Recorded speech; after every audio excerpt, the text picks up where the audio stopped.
Hello welcome you all. आज है 2 अगस्त और आप सभी के लिए हम फिर से एक इम्पॉर्टेंट वीडियो। दोस्तों आज हम बात करने वाले हैं आरबीएल बैंक के बारे में।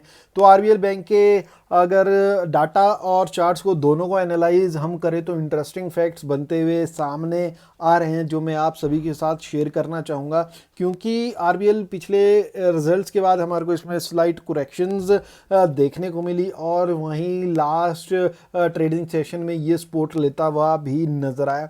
तो कुछ पॉइंट्स है जो आपके साथ डिस्कस करना चाहूँगा और ये महत्वपूर्ण पॉइंट्स मैं चाहूँगा आप बिल्कुल भी मिस ना कीजिएगा। तो आरबीएल बैंक में बात करने से पहले मैं चाहूँगा आप चैनल को ज़रूर सब्सक्राइब करें, बेल आइकन को दबाएं, वीडियो को लाइक करना न भूलें, क्योंकि आपके हर एक लाइक से मुझे मिलता है मोटिवेशन आपके लिए रेगुलर अपडेट्स लाने के लिए, और साथ ही साथ कमेंट सेक्शंस में आप अपनी क्वेरीज भी रख सकते हैं।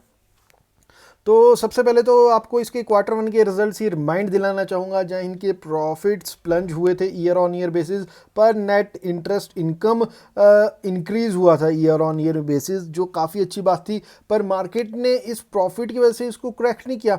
जो इसके प्रोविजनिंग्स थी वो कुछ बड़ी थी, उसके कारण मार्केट ने इसको स्लाइट करेक्ट किया था। मार्केट को इसकी प्रोविजंस में अच्छा नहीं लगा कि जो इनकी बढ़ोतरी हुई है, उसकी वजह से आरबीएल में हमारे को करेक्शन देखने को मिली। और वहीं अगर हम बात करें इसकी डिलीवरीज की, तो आप साफ देखोगे डिलीवरीज में इसमें लगातार बिलो द एवरेज की डिलीवरीज हर डे ऑलमोस्ट हमारे को देखने को मिली है। वहीं अगर आप नोटिस करोगे जुलाई 30 से इसमें डिलीवरीज आने स्टार्ट हुई अबव द एवरेज, ये फर्स्ट पॉइंट है इंडिकेशन। पर वहीं फिर जब 31 की डे पे आए, जहां हमारे को इसमें रिकवरी देखने को मिली मात्र 0.41% की, वहां फिर से 9% की डिलीवरीज हो गई। तो भैया एक तो इसमें डिलीवरीज भी नहीं उठाई जा रही है, जो कहीं ना कहीं कंसर्न कर देता है। मतलब मार्केट कहीं अभी बैंक में डिलीवरीज उठाने को तैयार ही नहीं, क्योंकि बैंक निफ्टी भी बहुत तेज़ी से करेक्ट होता हुआ नजर आ रहा, और सारे के सारे बैंक प्रेशर में आ गए थे आफ्टर आरबीआई स्टेटमेंट जो भी उन्होंने मार्च 2021 के लिए रिगार्डिंग प्रोविजंस की बात की थी कि भैया 8% से 14% तक चल जाएंगे। उसके कारण मार्केट पूरा हफ्ता वीक रहा और अब नया महीना भी स्टार्ट हो चुका है। अब नए महीने में अगर इसमें हम इसके चार्ट्स पे एनालाइज करें तो आपको कुछ दिखाना चाहूँगा, फिर हम ऑप्शन चेन भी देखेंगे।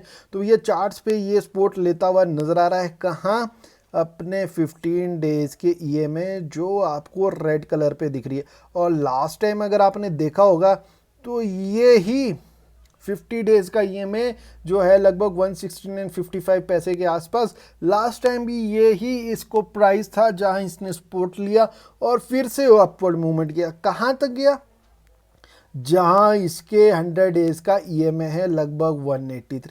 अब आपको कुछ ना कुछ पिक्चर क्लियर हो रही होगी कि भैया अगर इसमें करेक्शन हो भी रहा है तो यहाँ पे जो इसका ईएमए है ये इसको सपोर्ट दे रहा है। मींस यहाँ पे कोई ऑलमोस्ट बायर बैठा हुआ है जो इसको जब करेक्ट होता है इसमें हैवी सेलिंग आती है, जैसे यहाँ पे आई। और यहीं पे हमारे को देखने को मिला रिजल्ट्स के दौरान हम ब्रेकआउट की एक्सपेक्टेशन कर रहे थे, पर लॉन्ग विक्स बन गई, निकल तो रहा था ऊपर, पर रिजल्ट के चलते चलते इसको भी डाउनवर्ड आना पड़ा। और वहीं अगर आप देखोगे यहाँ से फिर अगेन सपोर्ट लेता हुआ ये नज़र आ रहा है और अपने 20 डेज़ के ईएमए के नीचे कंटिन्यू ट्रेड कर रहा है। तो अगर 20 डेज़ की ईएमए को हटा दे तो हम साफ दिख रहा है कि ये अपने 50 डेज़ के ईएमए को सपोर्ट ले रहा है और 100 डेज़ पे रिजेक्शन दे रहा है। अगर किसी को इसके बीच में ट्रेडिंग करनी है वो बहुत आसानी तरीके से करता हुआ नज़र आ सकता है। ईएमए से ही सब कुछ पता लग रहा है। वहीं स्टॉप लॉस देखोगे तो इस जो एक कैंडल की विक्स बनी इसके नीचे भी रख सकते हो। ये तो एक नज़रिया है इसके चार्ट्स पैटर्न को देखने के लिए। ईएमए हमारे को बहुत कुछ बताते हुए नज़र आ रहे हैं, जो है एक्सपोनेंशियल मूविंग एवरेज। वहीं अगर इसके फिबोनाची रिट्रेसमेंट की बात करें तो यहाँ पे क्या दिख रहा है हमारे को, एक बढ़त यहाँ तक शेयर गया, ऊपर फिर करेक्शन है, फिर यूँ है, फिर यहाँ पे है। और इसने सपोर्ट कहाँ लिया था, अपने 0.382 के आसपास, जहाँ इसका 50 डेज़ का इमेज है। यहीं से इसमें रिजेक्शन मतलब कि अपवर्ड मूवमेंट हमारे को देखने को मिले और सेम यहीं पे अभी फिर से ये सपोर्ट लेता हुआ नज़र आ रहा है। आप देख रहे हो एक छोटी सी कैंडल सपोर्ट लेते हुए नज़र आ रही है और इसमें विक्स भी अच्छी खासी बनी है। मीन्स अब दो इंडिकेशन हो गए हमारे पास कि ये रिवर्सल लेने की पूरी पॉसिबिलिटीज़ बनती हुई हमारे को देखने को मिल रही है। एक तो ईएमएस में दिख गया, दूसरा फिबोनाची में दिख गया। और वहीं अगर हम इसके पैटर्न भी ड्रॉ कर ले तो पैटर्न में भी हमारे को दिख रहा है ये स्पोर्ट और थर्ड स्पोर्ट है यहाँ लेता हुआ नजर आ रहा है। ये first rejection, second rejection, third rejection, mean share इसके बीच में ट्रेवल करता हुआ हमारे को फर्दर करता हुआ ट्रेवल नज़र आ सकता है। मींस आप लगभग अगर यहाँ से देखें तो 180 180 तक के अगर आप देखोगे ना, आप इजीली 169 के पास 180 तक तो इजीली हमारे को ये खींचता हुआ चला हुआ देखने को मिल सकता है। पर हाँ, अब ऐसा नहीं है कि भैया सारे ईएमएज, सारे फिबोनाची, सारे इसके एंगल्स सपोर्ट लेते हुए तो नज़र आ रहे। डजंट मीन कि ये आपको टोटली बुलिश होना है कि भैया हाँ एक्सट्रीम बाय, ऐसा कुछ नहीं है। मार्केट किधर को भी अपने सेंटीमेंट बदल सकते हैं, कोई सी भी न्यूज़ इम्पैक्ट कर सकती है किसी भी चार्ट पैटर्न को। तो न्यूज़ से हमेशा बचना है, पर चार्ट पैटर्न्स को भी फॉलो करना है। और यहीं से अभी अब चार्ट पैटर्न के हिसाब से देखा जाए तो ये अपवर्ड मूवमेंट लेने को कहीं ना कहीं तैयार है। और वहीं अगर पाइवट में भी देखोगे तो आपको साफ नज़र आ रहा है, पाइवट भी लास्ट टाइम यहीं पे सपोर्ट लिया था और यहीं से ये फिर से इसमें अपवर्ड मूवमेंट हमारे को देखने को मिल रहा है। मींस जो है इसने कल की लास्ट वीक बनाई है, जो इसका लो है, इसके नीचे का हमारा स्टॉप लॉस रहेगा। स्टॉप लॉस रखना बहुत ज़रूरी है। और वहीं हम इसके अपवर्ड मूवमेंट की एक्सपेक्टेशन सबसे पहले तो मेरी 180 है। और पर 180 में आप ऐसा मत सोचिए कि पाइवट में तो भैया बहुत ऊपर तक के लेवल दिखा रहा है 129। अगर आप देखोगे ढंग से तो इसको रिजेक्शंस भी अपर साइड से मिले। तो मतलब कि 180 हमारा टारगेट रह सकता है होने को ट्रैवल करने के लिए। तो ये अप टू 183 भी जा सकता है। आप देखोगे तो इसके ऊपर विक्स भी बना सकता है, मतलब गया इसको ब्रेकआउट करने की कोशिश की, फिर रिजेक्शन आए, फिर जाने को तो ऊपर जा सकता है। फॉर द सेफ ट्रेडर लगभग 180 के प्राइस हमारे को इसमें टच होते हुए देखने को मिल सकते हैं। बहुत जगह ईएमए हो गया हमारा, पाइवट हो गया, फिबोनाची हो गया, फिर आपके साथ में ये हमारी ट्रेंड लाइन हो गई, रिजेक्शंस हो गए, तो काफ़ी कुछ इसमें इंडिकेट करता हुआ नज़र आ रहा है जो अपवर्ड मूवमेंट देख रहा है। तो वहीं अब ऑप्शन चेन को भी अगर हम स्टडी करें तो ऑप्शन चेन्स में हमारे को साफ अगर देखने को मिल रहा है, जो इसकी एट द रेट मनी है 165 और 170 के बीच में हमारे को क्या देखने को मिल रहा है, सेलर्स है, ऐसा नहीं है, सेलर्स ने अच्छी खासी पुट राइटिंग भी की है। अगर आप देखोगे ओआई आपको अच्छा खासा यहाँ बिल्टअप होते हुए देखने को मिल रहा है, 3,71,000, 7,61,000, ऊपर के लेवल में 12 लाख। और पर अगर आप यहीं अगर इसके 160 के प्राइस के पास या 165 के आसपास देखोगे तो सीधा 39,153। तो मतलब कि ओआई ही नहीं है इस साइड में एज ऑफ नाउ। और वहीं change in OI come he position बनती हुई क्रिएट हमारे को देखने को मिल रही है एज जो ऊपर देखने को मिल रही है। तो साफ इंडिकेशन है कि नीचे को भी अभी जो कॉल राइटर्स है वो अभी कहीं ना कहीं वीक दिख रहे हैं, मतलब कि इतना इंटेंशन नहीं है सेलिंग में मार्केट का। कहीं ना कहीं सबको लग रहा है कि रिवर्सल्स भी आ सकते हैं, क्योंकि बैंक निफ्टी और बैंक स्टॉक्स काफ़ी ज़्यादा ऑलरेडी करेक्ट हो चुके हैं। पर हाँ, ये अगस्त मंथ डेफिनेटली एक टेस्टिंग लेवल हर बैंक के लिए देखने को मिल सकता है, क्योंकि पिछले कुछ सेशन में बैंक ऑलमोस्ट हमारे को स्टेबल भी नज़र आए थे, पर अगस्त आते आते इनमें करेक्शंस भी हमारे को हैवी देखने को मिले।